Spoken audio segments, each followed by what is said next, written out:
الحمدللہ وحدہ والصلاة والسلام علی من لا نبی بعدہ اما بعد فاعوذ باللہ من الشیطان الرجیم بسم اللہ الرحمن الرحیم۔ مہمانان گرامی، خواتین و حضرات، آج خیالات کا کیا اظہار کرنا، جذبات کا اظہار ہی کیا جا سکتا ہے۔ حج ایک ایسی عبادت ہے کہ جس میں ایک بندہ یہ گمان کرتا ہے کہ وہ اس زمین پر اپنے پروردگار سے براہ راست ملاقات کر رہا ہے۔ انبیاء کی تاریخ جہاں صفحہ زمین پر لکھی گئی، بالخصوص سیدنا محمد صلی اللہ علیہ وسلم نے جہاں اپنی زندگی گزاری، اور یہی نہیں بلکہ سیدنا ابراہیم علیہ السلام سے جس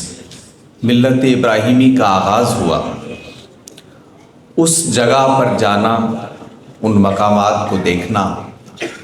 اور اس قبلہ و کعبہ کی زیارت کرنا جس کی طرف رخ کر کے ہم اپنے پروردگار سے روزانہ بات کرتے ہیں، یہ ایک غیر معمولی جذباتی واقعہ ہے۔ انسان کی زندگی میں اگر یہ موقع اس کو ملتا ہے تو ایک مسلمان کے لیے شاید اس سے بڑی سعادت کوئی اور نہیں ہو سکتی۔ یہ وہ شہر ہے جس کے امن کے لیے، جس کے رزق کی فراوانی کے لیے خود سیدنا ابراہیم نے دعا کی، وَإِذْ يَرْفَعُ إِبْرَاهِيمُ الْقَوَاعِدَ مِنَ الْبَيْتِ وَإِسْمَاعِيلُ رَبَّنَا تَقَبَّلْ مِنَّا إِنَّكَ أَنْتَ السَّمِيعُ الْعَلِيمُ۔ سیدنا اسماعیل کے ساتھ مل کے اس کی بنیادیں رکھی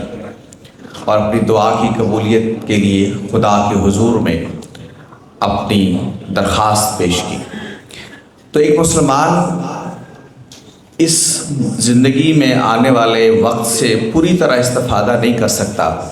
اگر وہ اس پس منظر سے واقف نہ ہو، اگر وہ یہ جانتا نہ ہو کہ یہ سعادت اسے جو میسر آ رہی ہے تو وہ کس قافلہ حق کے ساتھ کچھ دنوں کے لیے گویا کھڑا ہو جاتا ہے، جو عالم کے پروردگار کے انتخاب لوگوں کا، مصطفیٰ لوگوں کا قافلہ تھا۔ تو اگر اس کا علم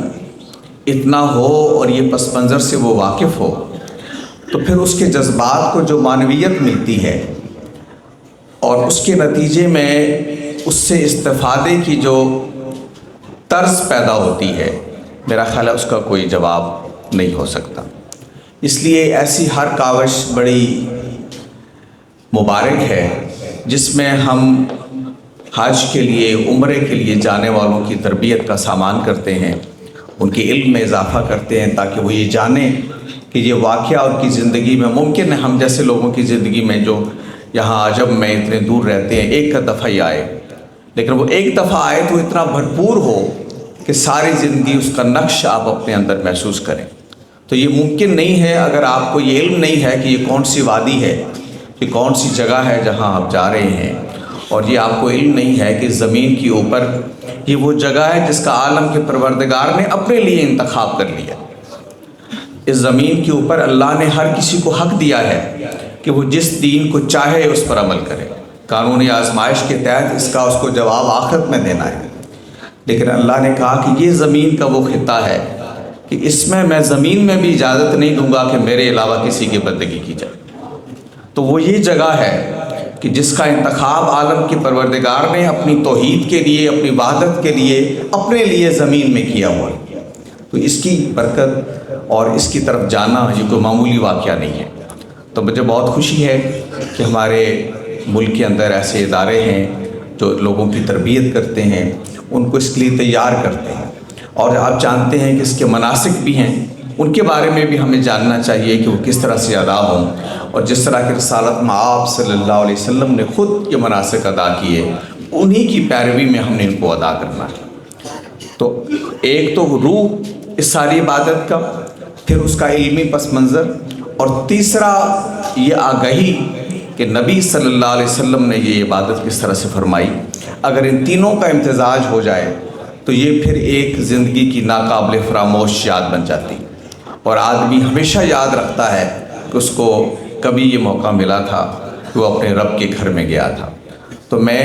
یہ چاہوں گا کہ آپ سب لوگ یہ جو سہولت فراہم کی گئی ہے اس سے پوری طرح استفادہ کریں۔ وہ لوگ جو حج کا ارادہ رکھتے ہیں، جو عمرے کا ارادہ رکھتے ہیں، وہ یہ جانیں کہ جن مقامات پر وہ جا رہے ہیں اس کا کیا ان کی زندگی پہ اثر ہونا چاہیے، اور جو سب سے بڑی بات یہ کہ وہ جب لوٹیں تو وہ کیفیت کبھی سرد نہ پڑے،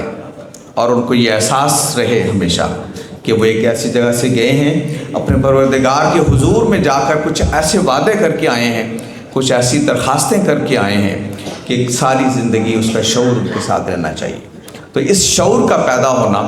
یہ بہت مستحسن قدم ہے۔